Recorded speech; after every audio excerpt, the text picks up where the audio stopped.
goes to the hospital and, to get checked out. And then he calls me and he's like, I have cancer. And I'm like, what are you talking? And I'm like, yeah, okay. And what are you talking about? And, he's like, yeah, no, he's like, I just got checked up and this nurse came in and like just threw a pamphlet at me and was like, you have cancer. I was like, holy shit. So he had lymphoma and I had another conversation with him and I was like,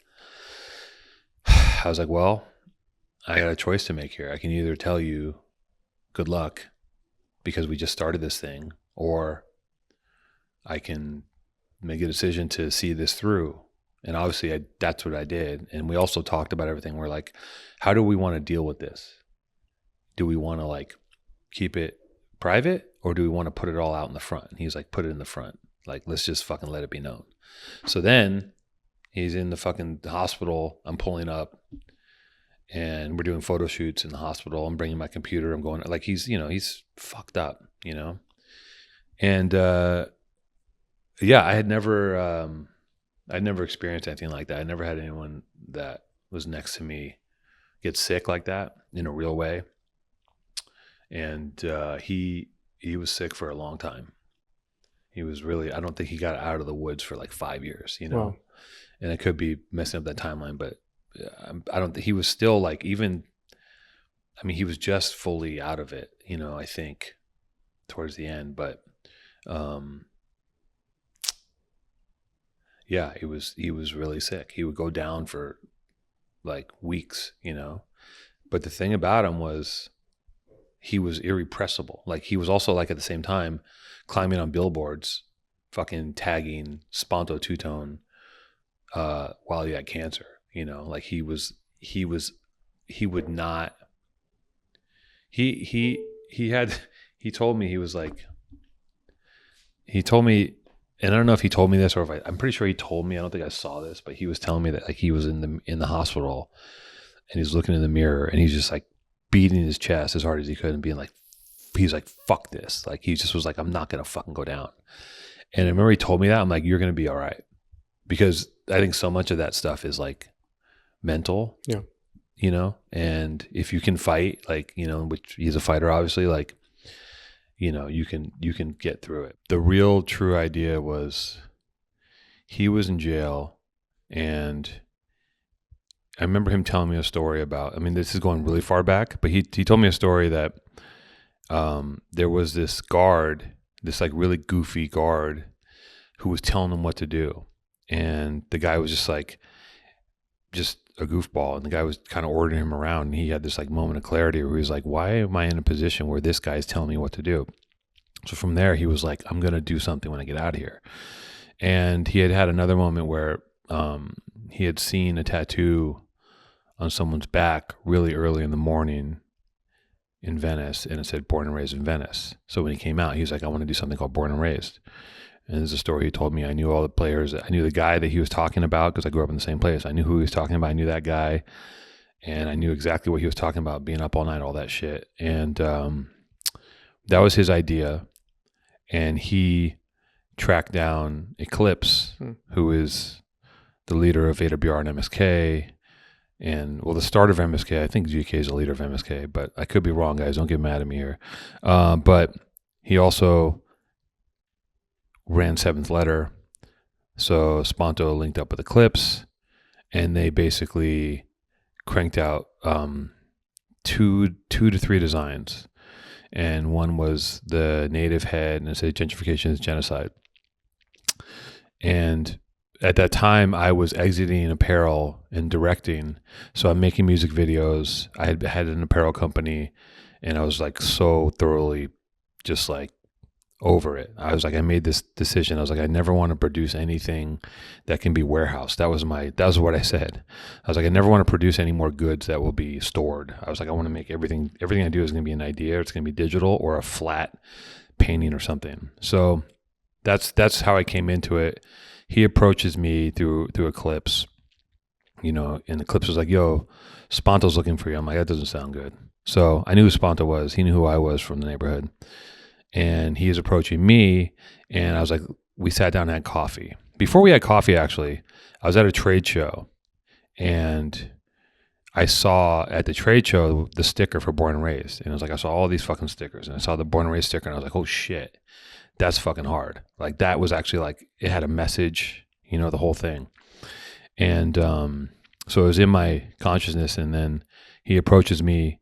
We sat down, we had coffee, and you know, I'm talking to him and like taking everything in. He's telling me all the things he's doing and showing me like the t-shirt he had and all these things. And my pitch to him was, because I didn't want to get involved with apparel, I go, look, you have access to a world that no one has access to, and in a world that no one really knows anything about. So I was like, let me shoot a film for you. And this is like 11 years ago. So at that time, content wasn't the monstrous like necessity it is now, right? It was like, it was just the beginning. It was like just people were still putting together like websites to sell shit, I think, you know, like it wasn't fully DTC, all that shit yet. So in my mind, I was like, A, as a filmmaker, I wanted to make a film, but B, I was like, I think this is where things are going to go. Like content is like going to be, you know, a full commodity and a necessity. So I was like, well, let's make a movie. Let's make a short, you know, let's make a Born and Raised film. And he was kind of like, not really sure. And I was like, trust me, like, you know, this is something I know how to do. So based on my pedigree, making music videos and stuff, he was like into it. And I remember, this is the funniest thing. I was like, he's like, how much? I'm like, I can get it done for $3,000. And he's like, $3,000? Like pissed. I'm like, trust me. He's like, you know, and $3,000 it's a joke, right? Like it's nothing. So I got with my DP, this dude, Andrew Wheeler, who was helping me shoot my music videos at the time. Very fucking talented, brilliant DP. Shout out to Wheels. And me, him, and Wheels and Omar, my dog, got in the car and we started shooting. And, you know, we shot a bunch of B-roll, and then we shot this day in Venice at his family house. And it was just like, it was crazy. It was just, you know, his dad, they hadn't talked in a while. His dad came in town from Memphis. His dad and his mom hadn't talked. His dad's a blues musician, you know, and we shot basically like slice of life Venice. We shot it on a red, black and white, and it was dark and it was beautiful. And it was just like, it was just one of those days where, you know, we're on set being his family home, and like, you know, it was like the hair on our arms was standing up, you know, like his dad didn't have a song prepared. So I grabbed his dad and I go in the other room and like I wrote a blues song like really quickly, you know, because like when I was a kid, I used to do a lot of music stuff, just fucking around. But I wrote this, like, you know, blues is a very simple structure. I wrote this like song, you know, and because of the energy and all these things, I was able to write this thing in like 10 minutes. So I write the song. His dad fucking performs it flawlessly, like one take, and we record live, like we mic'd it there. So that song is the track for the film. And everything that Born and Raised, how it all started, is in that film. You know, it's like really gritty, dark, just kind of like, you know, the base for what Born and Raised became. And I made the film, and then, you know, he's like, you gotta do this business with me. I'm like, I'm not doing it. You know, I was like, I don't want to be in the clothing business. But unfortunately, like, well, not unfortunately, fortunately, I was still like, once I made the film, I was like, I didn't know, but I was hooked in, you know, like I was like, my brain was just now like focused on this thing. And I would hit him, be like, yo, I got a t-shirt idea. Here's what you should do. And then I'd be like, wait a minute, I know how to do this. So I would do it. And I'd be like, check out this design. And I kept doing it. And then one day I was like, I guess I'm doing it, you know, like it just happened. And so I just basically sat down with him and I was like, all right, let's figure this out. And we made an agreement. And I was like, look, you're the actor, I'm the director, and Born and Raised is the movie. That was you know, and like that was the context of how we're going to work together. And, you know, and that, of course, that relationship changed as we've gone on, because he became much more than that. You know, he came into his own later on after all the things that we had to go through. But,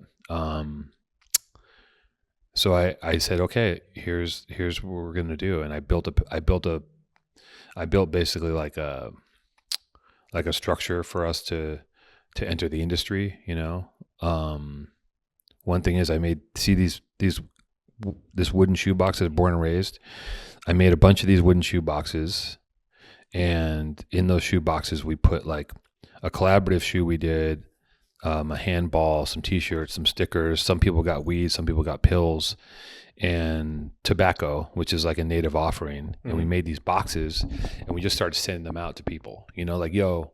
And my thing was like, hey, politely, we're coming in here to fuck shit up, but we're coming here, like, you know, like something he used to always say is like, you want to, if you enter someone's house, you want to wipe your feet off, you know, like.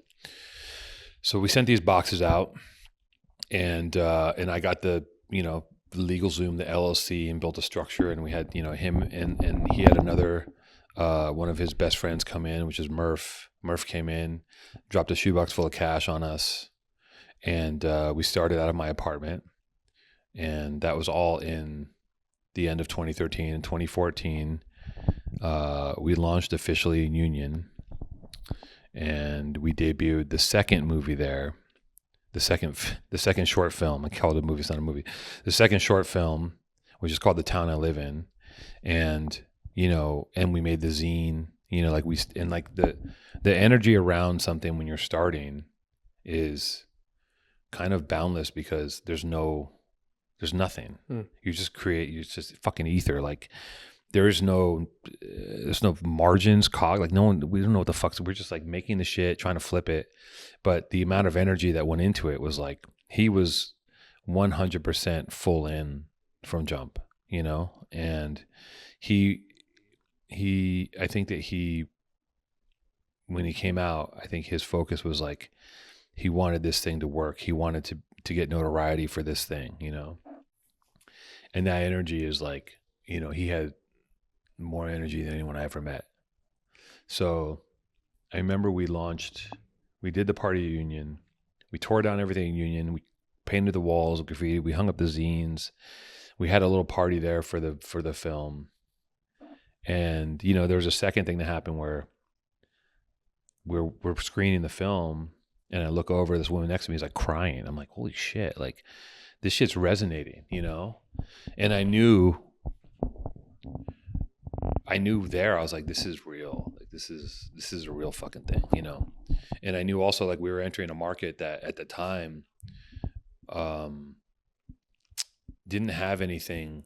Like there were waves of what we did in the 90s, and we were very referential of the 90s, but like at that time, streetwear, whatever you want to call it, was not what it is now. Yeah. There was nothing like what we were doing, you know, at that exact moment. And we didn't invent it, but, you know, we were at that time the first company, I believe, doing that.